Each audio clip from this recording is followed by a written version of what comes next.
And yes, we are live, and it is Three Women. And I am your host, Sherry DeNovo, MPP Parkdale High Park.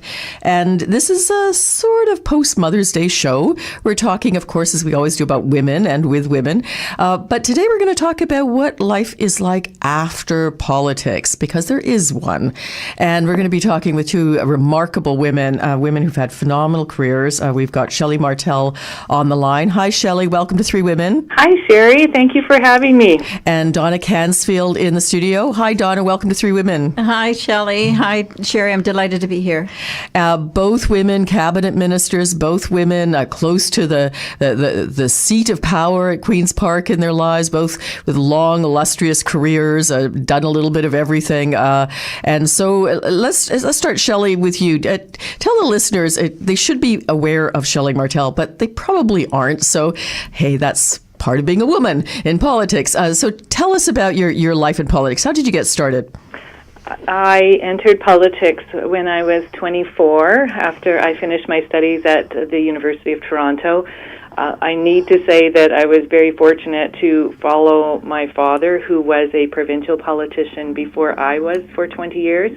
He decided to retire in 1987, and I ran for the nomination in the riding and won the contested nomination, and then was able, thanks very much to the voters in Sudbury East at the time, to win in that election.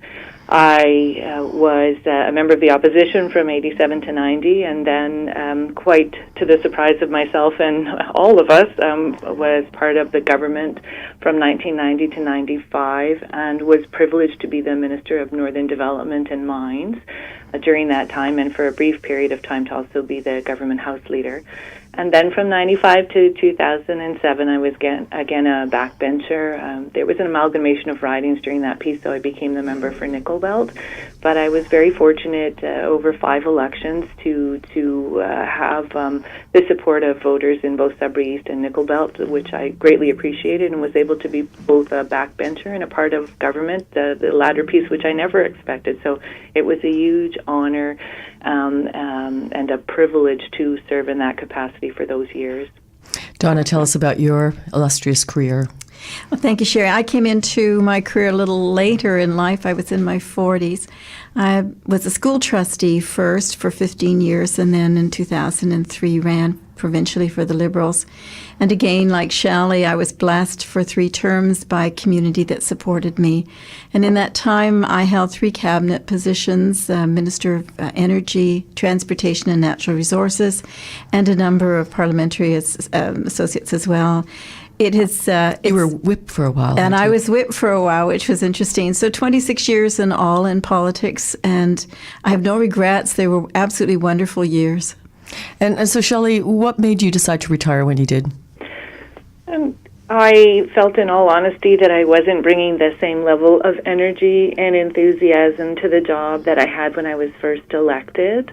During our, my time in politics, I ended up marrying a fellow politician, and we ended up having 2 children. So, who just happened to be the leader of the party. Solitary political career then became more of a family event. And frankly, by the time I got to 2007, I struggled hard with competing demands of political life, and a marriage that involved political life, and our 2 children, and a riding that was away from Toronto and the travel and all of the requirements. And I felt I wasn't giving it its due, and that someone else with some new ideas and a new level of energy and enthusiasm really needed to take my place, really to serve the constituents in a way that they deserve to be served.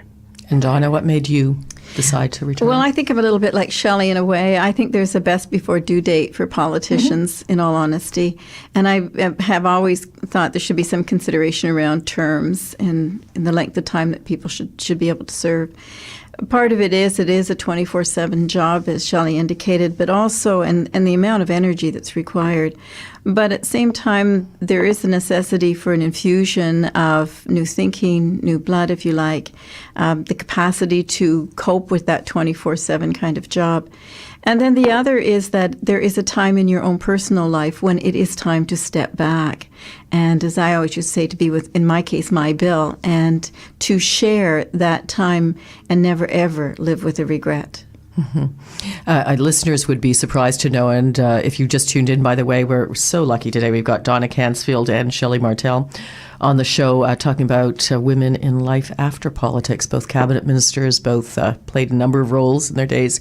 A couple of things I don't think listeners are aware of. Number one is there is no pension for provincial politicians. Mike Harris got rid of that. So there's that financial aspect. And the other thing, and Donna, you mentioned this, there's no fixed term limit as there are in some other jurisdictions in the world. So you can just serve forever. And we have some members, some male members who have been there 30 years, I think Jim Bradley, among others. So, I mean, did money factor into it for you, Shelley? Did you keep going because you had to, or? No, I don't think that money was a factor. I kept going because my husband was the leader at the time, and I felt an obligation to him and my caucus colleagues, and Sherry, you were one of them for a part of that time, to continue to seek office. The riding has been very good to elect new Democrats, and I felt an obligation to continue to run and continue to try and hold a seat, and when I left, to make sure that I had found what I hoped would be a replacement to carry on.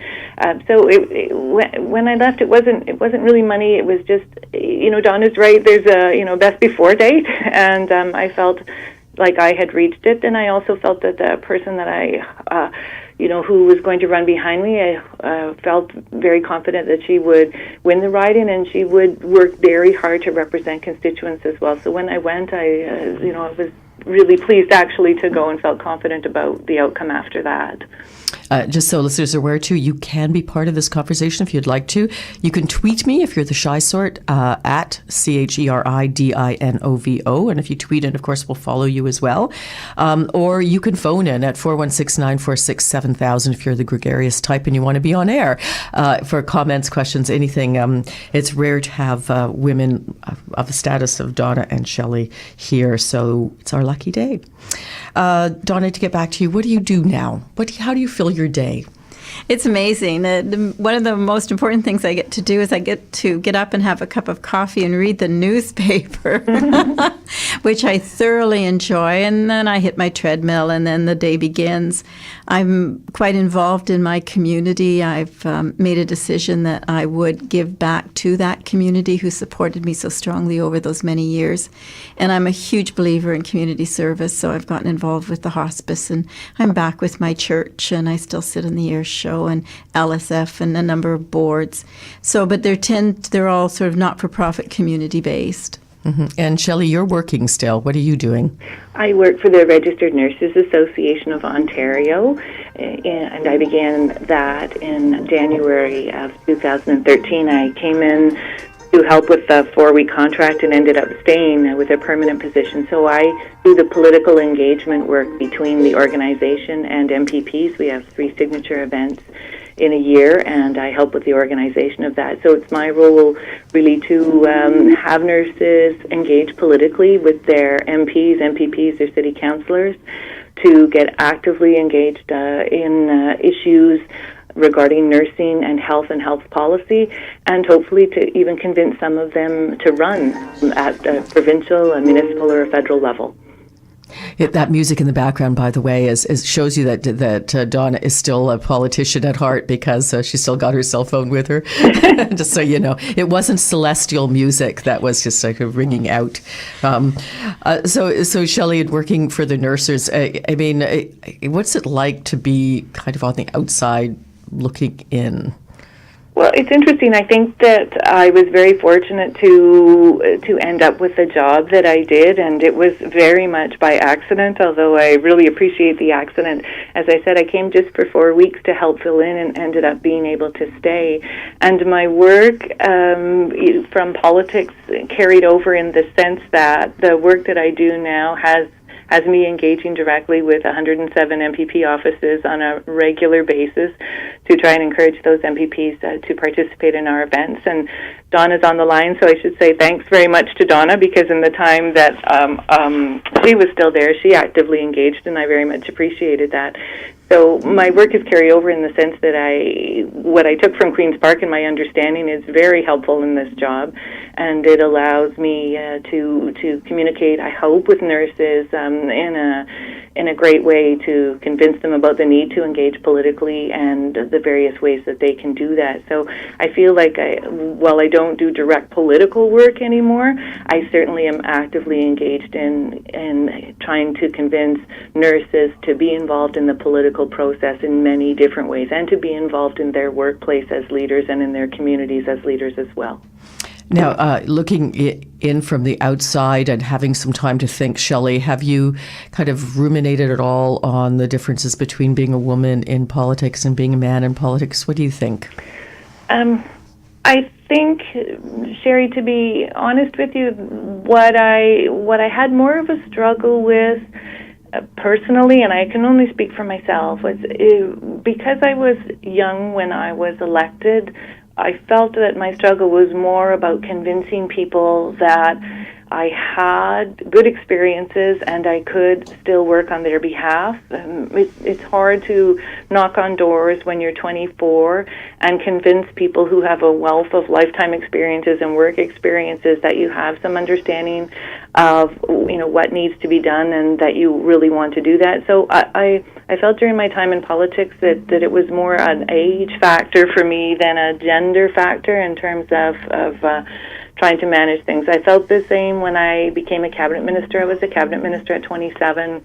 I had the role of Minister of Northern Development and Mines, and on the mines side of it, for example, when I was first elected or first became minister, there weren't a lot of women around some of those tables, and so that was also a struggle from time to time to have people take me seriously or take us seriously as an office. So I think through the piece that was more of what I had to work with and work on. Shelley, of course, is married to Howard Hampton, who was the leader of the Ontario New Democrats at the time.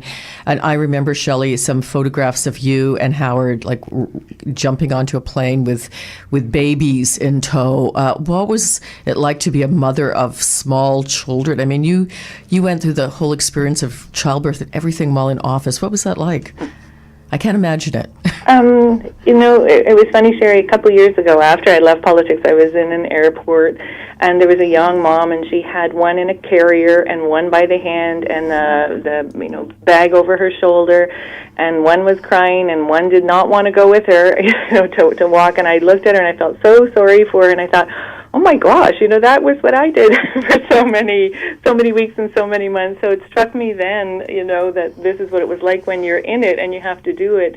You just do. You don't give it a lot of thought. But I can certainly see that having young children remains a barrier in political life. And I wish I could give a good answer about how to overcome that. We were so lucky. We had high-quality childcare. It was very expensive, but worth every penny. But I wish it hadn't have been so expensive, and I wish it wasn't for parents these days. But we had high-quality childcare, and then we had after-hours care. And when I was in the riding, my parents stepped up and were picking us up at the airport and looking after the kids on the weekend. My staff and all of the mums on my staff at one point or another looked after our kids when I was in the riding. So without them, I wouldn't have been able to do it. But, having said that, I consider it to be an ongoing barrier for women who want to get into politics, and it is not an easy one to overcome, even with all of the support. The traveling, the kids, then trying to manage their school, and then trying to manage their activities and everything else. I think at the end, when I left, it was with a little bit of a sense of relief to say now I can just focus on them and our family for the next couple of years. And of course, this is not just a woman's issue, but you and Howard you're still constituents, aren't you? I think you are. We are your constituents. Yes, and David Miller was the other one I was thinking about, because he's also a constituent. And I remember, and there were some similar themes when you all sort of stepped back from politics, which was, it's time to focus on our family, our children. And so how are they now? Have they benefited from your step back? Oh my goodness, we are so fortunate. Always through the piece we wondered if we were doing the right thing, both being in politics, Howie being the leader, our riding's far away, if we were making the right choices. But we have been so lucky, and I think this speaks to all the supports that we had from family and friends. Our daughter has just finished her third year at Laurentian University. She is in the human kinetics program there. She's just got a job at the university quite by accident for this summer, and she is so pleased about that and has done very well academically, gives back to the community in a volunteer capacity. Our son is finishing up grade 11, and he has been focusing on hockey all of his young life, and hopes to go somewhere with his hockey. So he keeps us following in Howie's footsteps now with that. Skates. But both very bright, intelligent, caring, sensitive people who have a good sense of the world and their place in it and their responsibilities back. So I think we did okay, given the lifestyle that we had. Yeah. And so now that you have time together, has that sort of shifted things? I'm always sort of interested in the relationship, the marriage aspect too. I mean, you go from running around and not having a whole lot of time together to having time together. What's that like?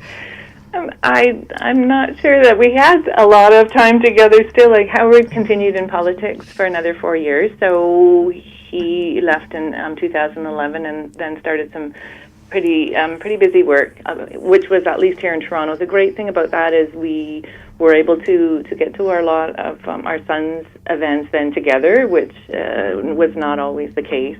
And, we did have time to catch a movie or two on weekends, which certainly hadn't been the case previously. So, it was good to be more grounded, to be in the same place at the same time for longer periods of time than we had ever been used to. And so that's been great. Now he's considering doing other things and may be right back into traveling again. So we will see what the outcome of his next pursuit is. Yeah, well, we hear rumors. Shelley. Yes, I know. So now working with the nurses, and you're very much on the outside looking in at the political process. Do you see people differently? Because when you're in oppositional politics, I mean, you're sitting across, you're used to sort of, firing at the government or being the government and being fired at. And now in your position, you're having to deal with everybody and kind of be nice. Are you discovering people you never knew were there who you knew before?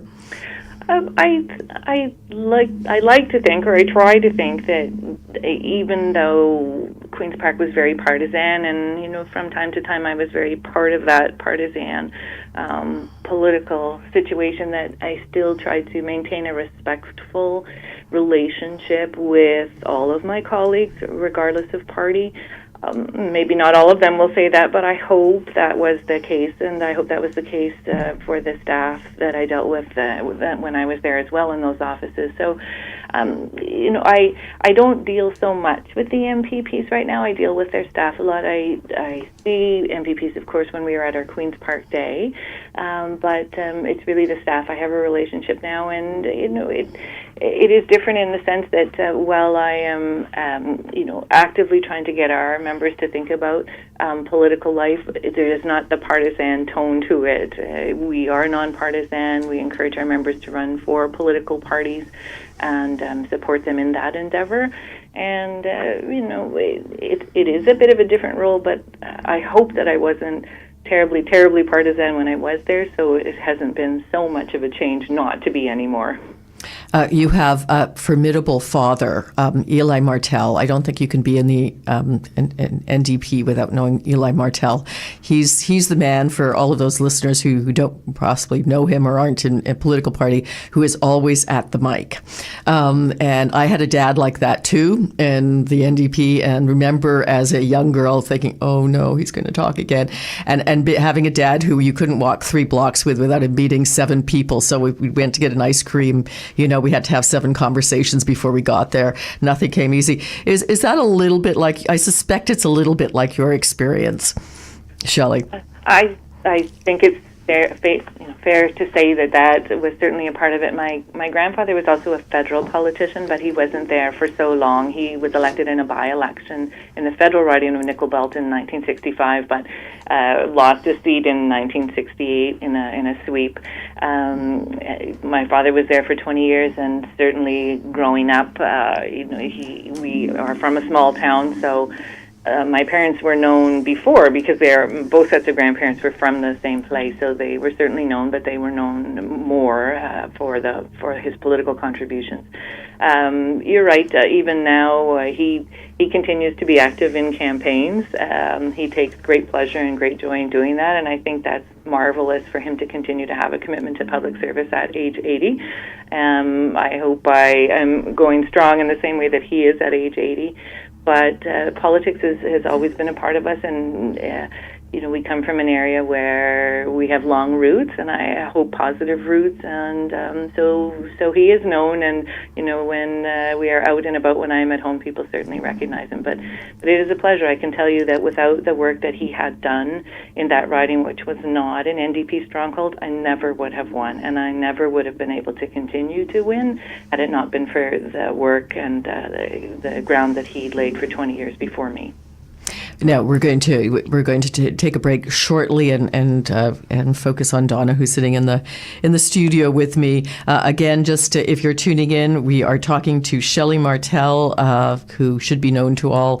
Was a cabinet member, was certainly active in Queen's Park for many, many years, both in opposition and in government. And Donna Cansfield, again, cabinet minister, active in opposition and in government as well. Both now moved on from political life. So really the theme is life after politics for women. What does it look like?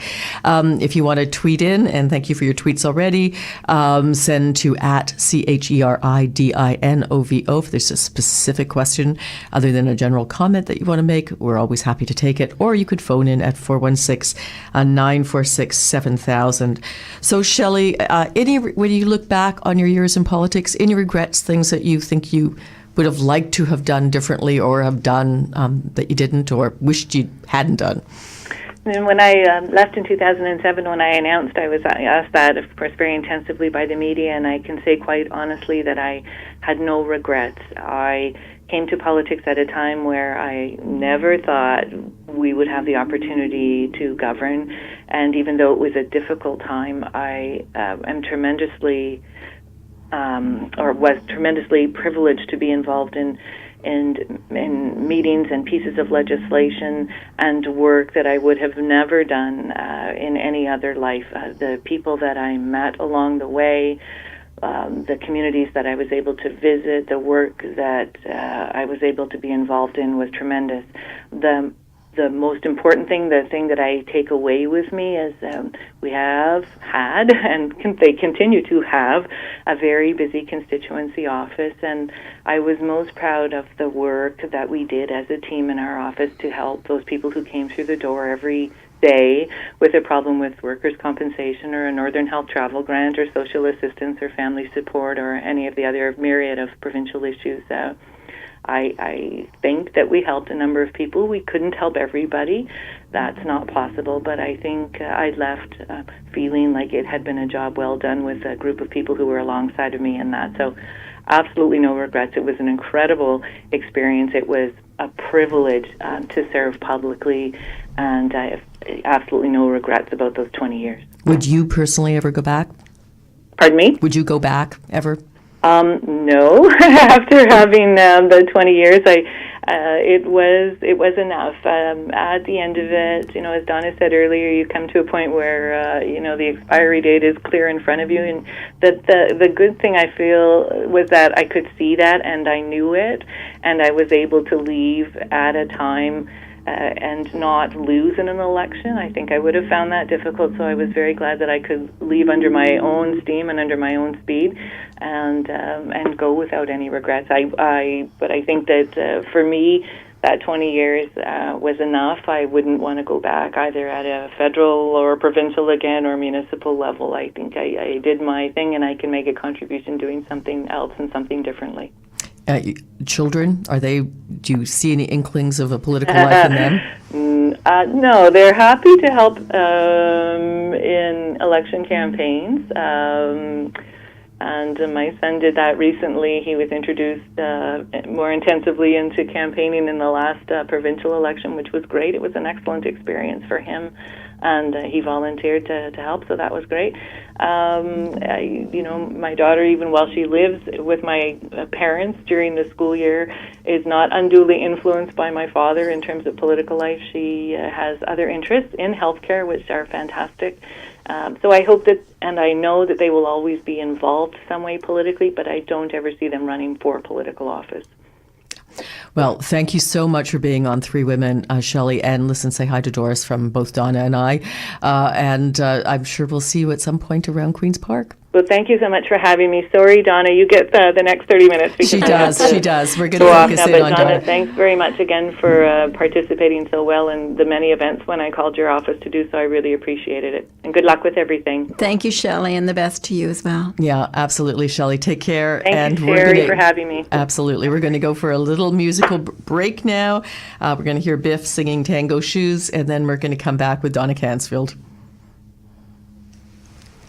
When we're together, I am alone. I dawdle down the street, shuffle my feet, don't wanna go home. There's an antique store, I go inside. All I've got on me is only $20 and my pride. That's when I see them. My new tango shoes, they are my treasure. They're so cool. My new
Right here, right now, every day. CIUT 89.5, Toronto. The sound of your city. And welcome back. I, of course, Sherry DeNovo, your host of Three Women, MPP Parkdale High Park, and I'm here, delighted to be here with Donna Cansfield. And again, we heard at the top of the show, Donna's cabinet minister, sat in opposition, was there for many, many years, did a little bit of everything while you were at Queen's Park, and now you're retired. So it always sounds, from my position where I'm still in the trenches, as sort of going from 120 miles an hour to stopping. Is it like that, or? No, not at all. You don't stop. You actually, I think through the transition of all of the years that I've been engaged in politics, when I left one position and went into another, you plan that. And it was no different when I decided that I was going to leave. I made a decision a year ahead of time and then started to put in place the plans that I needed in order to do that transition, because you can't go from 24/7 to nothing. You need to have some sort of a transition. And I also believe very firmly that the knowledge that I did have and the capacities that I do have, limited they may be, I should give back into that community. So how do I share what I had learned? How do I participate again? And so it was important for me to reach out to the community ahead of time, carefully, to say, I'm thinking about this. Is there any place that I could be, where I could be of some help? You talked about, though, being able to have a coffee in the morning and read a newspaper, not just the Queen's Park clippings, but a newspaper, and then get on a treadmill and kind of ease into your day rather than rush into your day. That's a difference, isn't it? Oh, no question. Although I must admit, one of the challenges is that when you are working, you have a discipline. You get up at 6 or 6:30. You get your coffee. You start your shower. I mean, you've laid out your clothes the night before. You've read your materials. You're in the car by 7:30 or 7:45, and so you have a discipline. And sometimes when I get up and I have the coffee and I do read the paper, and I'm thinking, I should be doing something else. Like it feels like I'm not in control as much as I was in the past. And so I have to reestablish that discipline in my life. So let's talk about your years at Queen's Park, because that was quite a career. When you became a cabinet minister for the first time, what was that like? Well, it was wonderful. It was interesting because I was in the theater, and I was told to leave my BlackBerry on it, because we had Blackberries. And I said, well, I'm in the theater. Well, leave it on. And if you get this message, then you have to leave. And of course, I have someone with me. And sure enough, I got the message, and I said, I have to leave, but I'm coming back. And they sent a car, and then that was the first time I became Minister of Energy. And so, yes, it is thrilling. But I had worked as the PA to Dwight for, 18 months, I guess it was. And I love that file. I learned so much in terms of what I'd had previously, because it all had been about education. Dalton had said to me, spread your wings, and what is it you'd like to do? And when that was offered, I jumped into it, also because it was the first time we were going to start talking about conservation and that whole conservation file, and how could we move that bill forward, the Conservation Act. And so it was a pretty thrilling time for me, previous to and then jumping into as Minister of Energy. It must be pretty overwhelming, though, if you've never been in that role. I mean, all of a sudden you're not, you're in this huge bureaucracy, and they report ultimately to you. What does that feel like? What's your first meeting with around the board table with all of those people? Well, I must say that because I had been president of the Canadian School Boards Association, president of OPS, chair of the Toronto TDSB, I had some knowledge of how to work as a team with the bureaucracy, if you like. And so it wasn't a brand new initiative for me. The people were new, but the process was not new. So I had a level of comfort in sitting. And then, like Shelley, I was absolutely blessed to have the most amazing people that worked with me on the political side, to the extent that a lot of them went with me through the three ministries. I mean, and stayed with me, and I still see them today. Amazing young people and older people who, again, I believe the people around you make you who you are.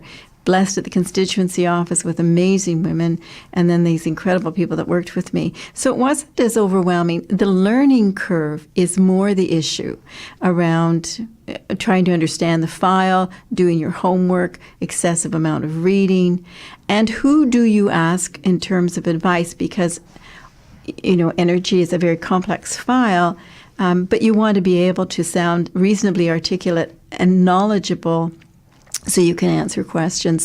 So that was more of the challenge for me. It must be a crazy day. I mean, it's a crazy day for any member of provincial parliament, but it must be a crazy day, especially as a cabinet minister, because you're literally your whole day is booked, like minute to minute, and you just keep going until you stop at the end of a very long day. Because one of the myths I think listeners have about politicians is that they don't work very hard. I've never seen a profession that works this hard. It's crazy. I mean, 60-hour weeks are the norm, and you kept doing it and doing it and doing it. Does it? Well, I loved it. I mean, I really did. I really enjoyed. I worked hard at it. I mean, if I have a small regret, is I didn't read as many books as I would have liked to in those years, because I was forever reading some file or trying to learn more about the particular ministry I was involved with. But you do it, and you do it because you want to do it, and you do it because you have a philosophical approach to getting these things done. We all receive mandate letters. I remember when I was in natural resources and I received the mandate letter about planting 50,000 trees. I was ecstatic, because the value of a tree in anybody's life is amazing just by the breath you have to breathe. And I never got it done. That's a small regret, but we worked pretty hard on getting it done. But there are those yaha moments where you just say, yes, this is exactly what I want to do, and I can accomplish this because I have such amazing people to work with on all sides, on the bureaucracy as much as on your own political staff. Yeah. Now, I was in a classroom the other day in our riding, and there were 10-year-olds, grade 5, and they were incredibly bright 10-year-olds. But one of the questions was, well, tell us about backroom politics. And I thought that was so astounding a question. So, Donna, tell us about backroom politics. What does it, when you say those words, what does that mean to you? Like, I know people have this image, really, really dark one, I guess, of House of Cards, or a little bit brighter on Veep, but I mean of the media on what it means to be yanked and pulled in various directions by the political process, the political party you're part of. Well, absolutely. I mean, there is that backroom policy process, and there is, if you like, the front room. And sometimes they don't meet and they don't converge as easily, and ultimately they must. But there's no question that there were times, certainly in my political life, where I just thought to myself, this person is not an elected person, and they're telling me what to do. And it's very frustrating that they are not listening, because I'm listening to my constituents, and my constituents are saying one thing, and the non-elected individuals are saying something else, and that's that backroom politics. So you must find ways and means to be able to persuade people to think beyond today and ultimately into tomorrow or the next day of what the implication of a proposed policy might be, because it's going to impact somebody's life somewhere. And I think sometimes that was the most frustrating, because I think it was expedient to do it right at the moment because it would get it done and get it out of the way. But of course it had a ripple effect, it had some implications. And I sometimes felt that wasn't as thought out as it could be. And part of the reason was because they didn't have to live with the people when they knocked on the door. Well, I mean, at the end of the day, the drawback of partisan politics is, of course, at the end of the day, you have to win to be there. And so it's that winning, we must win. Did that sort of impede you? Because I certainly feel, and I'm sure Shelley has felt this, anybody in politics feels this sort of, there's this impulse that you have to win to be able to do what you want to do, of course. And that sometimes, is it at odds with what you want to do once elected? Sometimes, but not as often as you might think. I mean, Shelley said it well when she said, we'll do everything we can, but we can't do everything.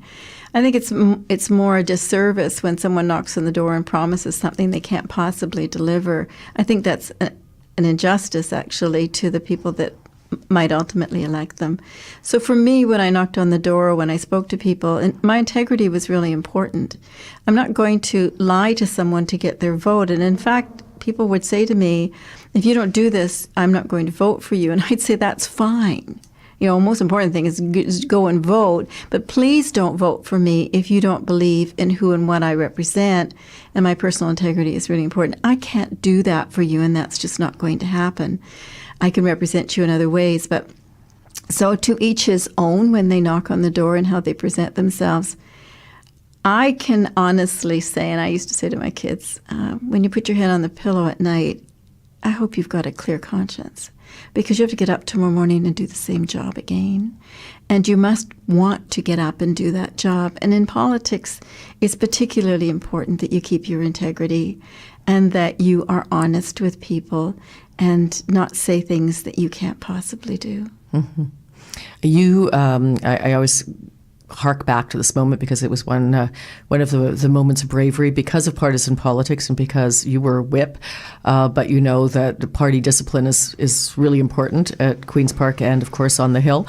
And it's very, very, very rare as hen's teeth, as they say, to have someone vote against their own party.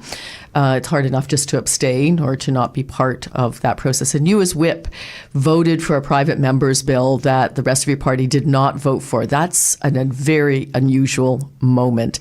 Were there many moments where the party was going one way and you felt you were out left or right field? You were not going to go that way?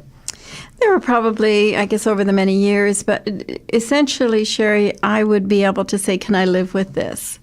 If I can live with this, it's not perfect, it doesn't have everything I would like, and is it in the best interest of the people I represent, then I didn't have any difficulty.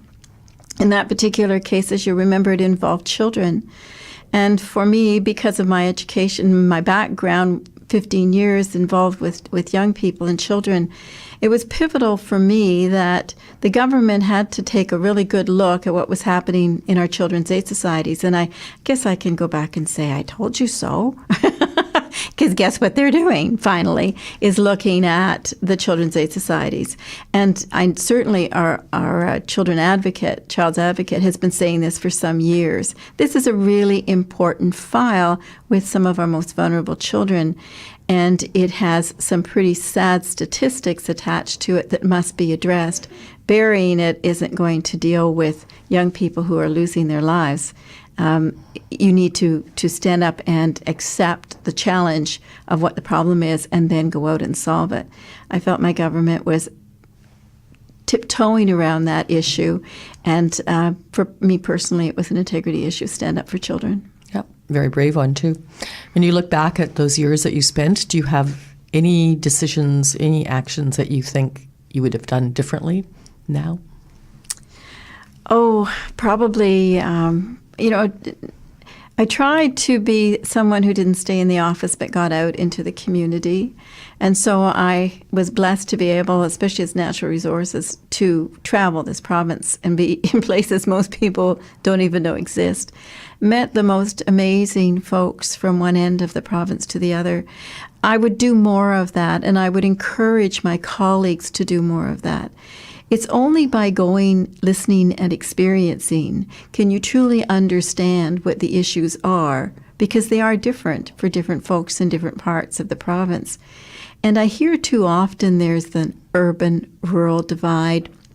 I now hear there's a sort of a suburb Toronto divide, and I'm thinking someone's not listening. You need to go and find out why those words are being used and what are the challenges that are there.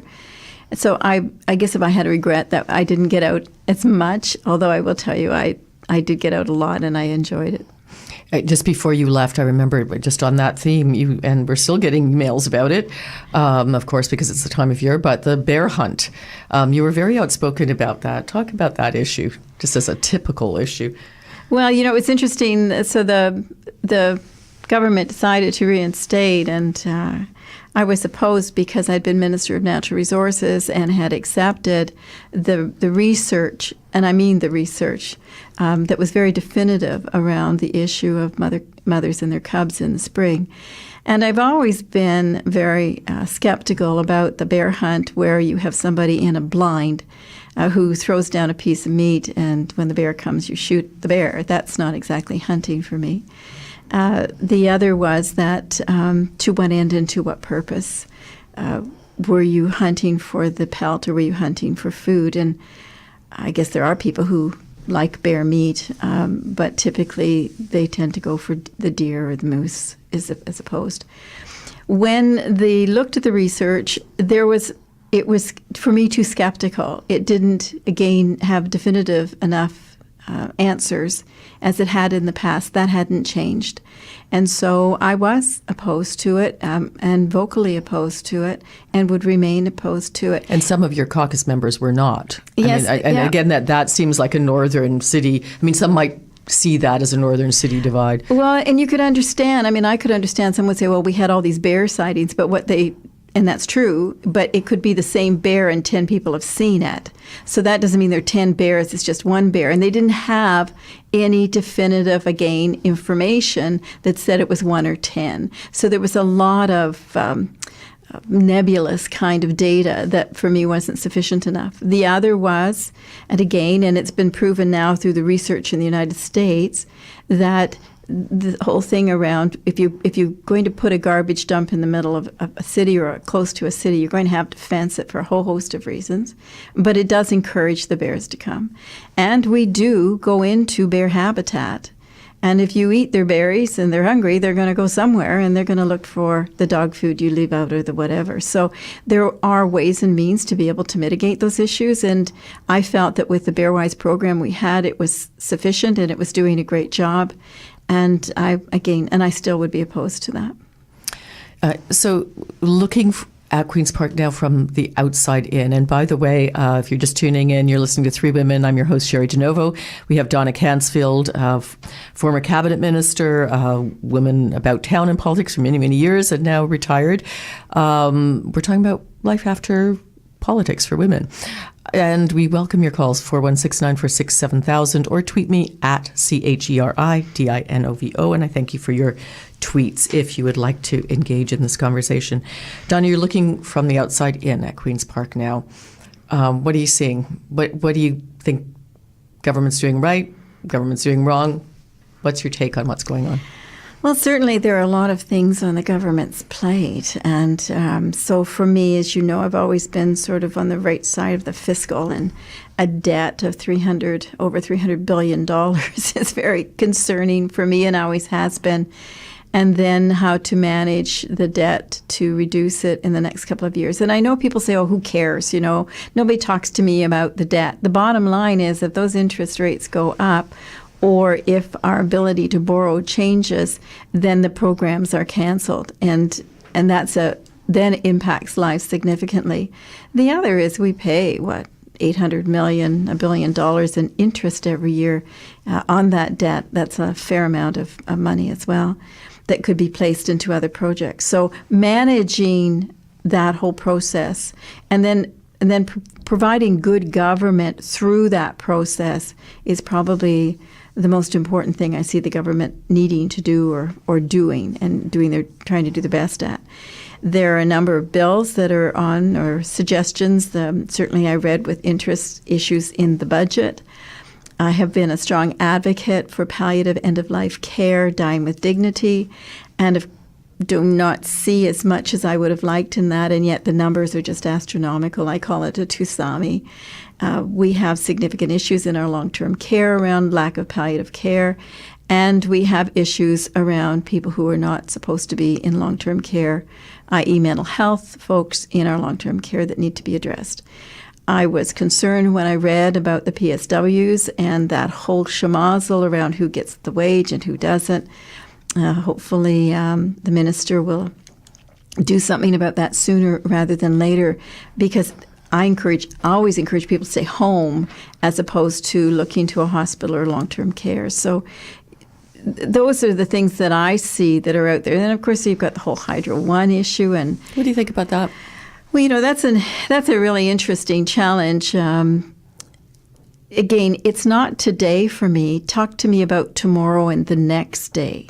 That's what I'm concerned about. I haven't seen the data about tomorrow and the next day. I've seen the data about what it will bring in the sale, if it's 60-40.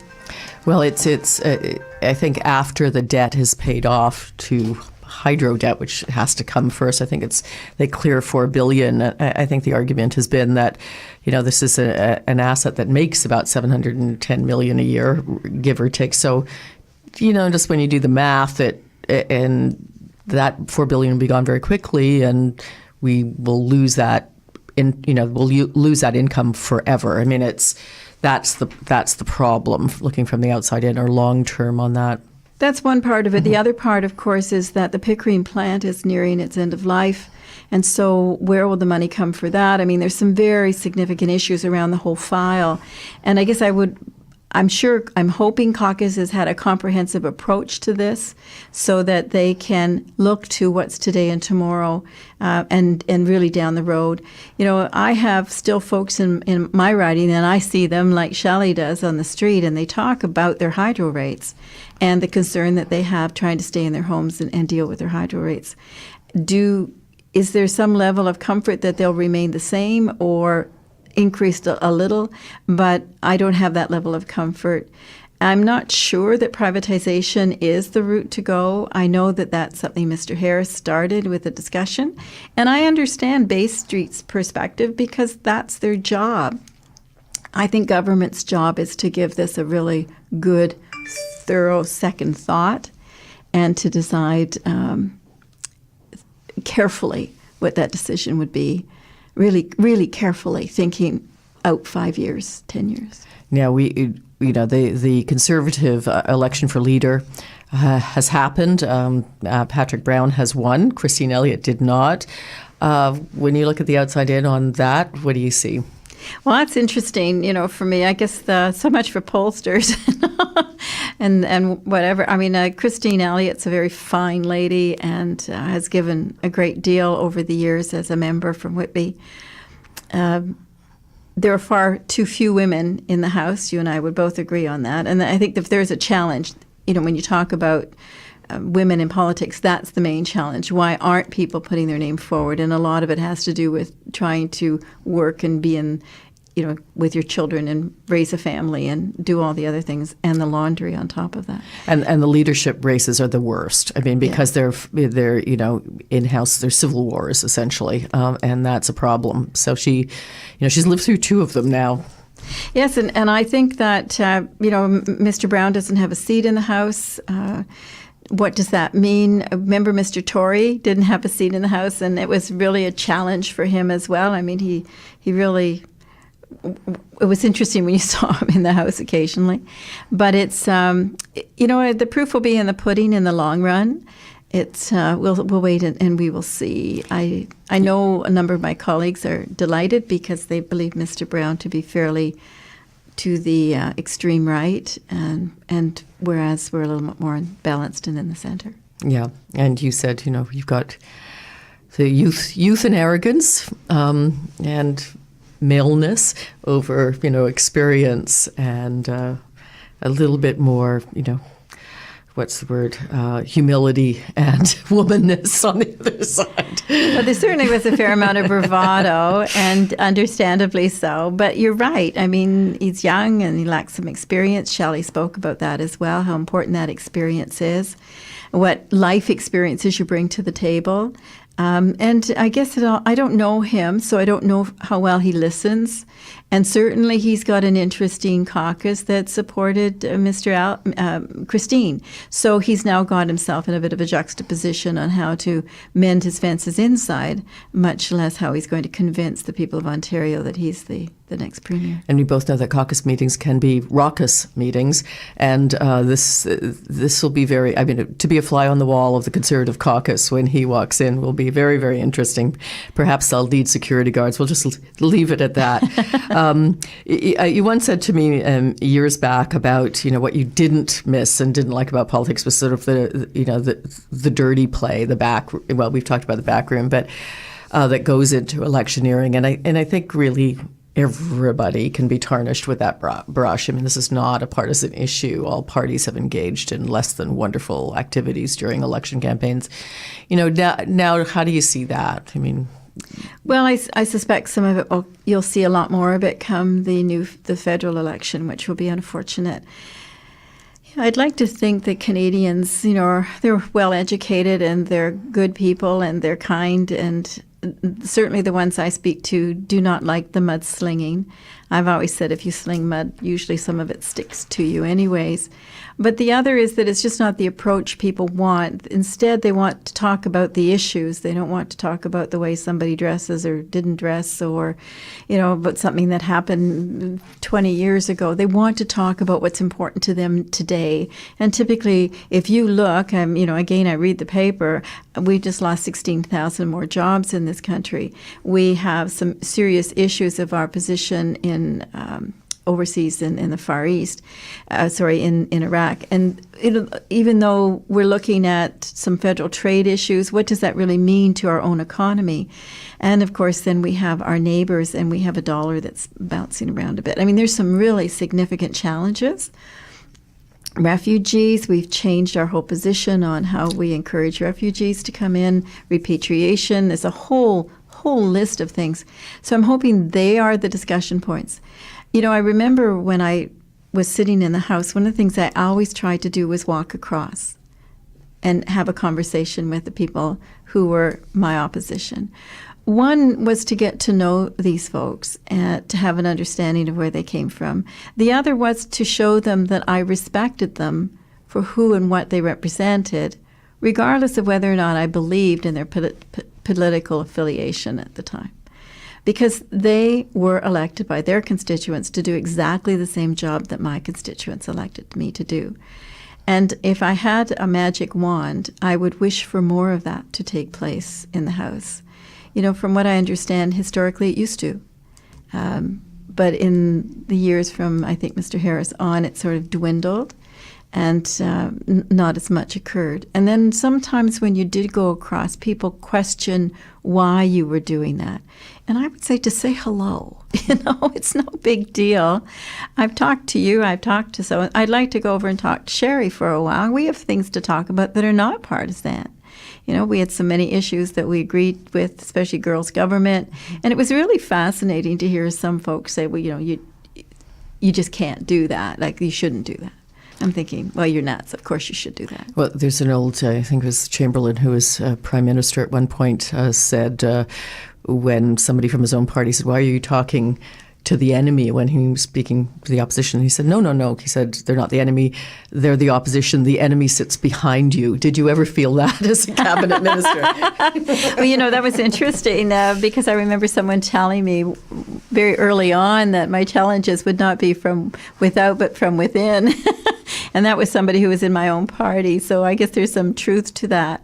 I must admit that I met some absolutely wonderful people in my caucus, and some of whom really helped me in my career, especially Dwight Duncan, who was my mentor. But, there were so many, Laura Albanese, Tracy, and Charles. I mean, there's so many, Kathleen. All of them are wonderful people in their own right. They have a particular perspective on how they approach their job and what they need to be able to do to fulfill those obligations. No different than I did. And sometimes we were in sync and sometimes we were not in how we would approach that particular issue. And I suspect it's exactly the same on the other side of the House. But of all things, you must remain civil, and it cannot be personal. Yeah, and it's a difficult lesson. So we have a minute and a bit to wrap up. You're retired. How are your children doing? What are they doing? And your husband? I have a daughter who's a teacher, an elementary school teacher. So you know what challenge she has. Bill is just... So you out there with her? Or yeah, well, I may be. They... Certainly, and our son is involved in renewable energy, so they're doing very well. And Bill retired about a month ago, so he's a little antsy, not quite sure what to do, but I keep saying to him there's executive overseas, he's got great expertise in his particular field, and if he gets too bored and there's not enough to do around the house or the cottage, we can find something for him to do. But he golfs and he enjoys reading, and it's time for us to be together. Shakespeare said, come sit by me, my love, as we grow old together. It's our time. And that's a wonderful note to end on. So I just want to thank you so much, Donna Cansfield, for being on Three Women. It's been a wonderful conversation, as it always has been with you. I want to thank Shelley Martel, too, for being on in the first half of the show. And, of course, to the listeners, we thank you. Thank you for your comments, and keep them coming.